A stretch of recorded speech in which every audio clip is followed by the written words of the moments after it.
যাইবেন? হ্যাঁ চাচা যামু মক্কেল তো দুইটা পাইছি মনে মনে দামটা তো বাড়াই নি মু আজকে কত কইরা? চাচা 1200 টাকা লাগবে শালার কামলার দাম হলো 300-400 টাকা, এবারে 1200 টাকা চাই। কিছু কম সম করে রাখেন। আমি 2000 টাকা দিমনি, বাজার থেকে একটু বিড়ি টিড়ি খাই আস। যাইবেন? ওঠেন ওঠেন।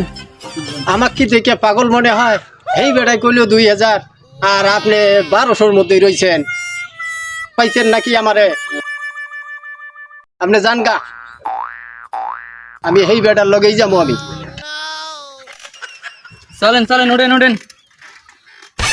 বলো বাবু 200 টাকা দিমু হাজিরা, দেবেন?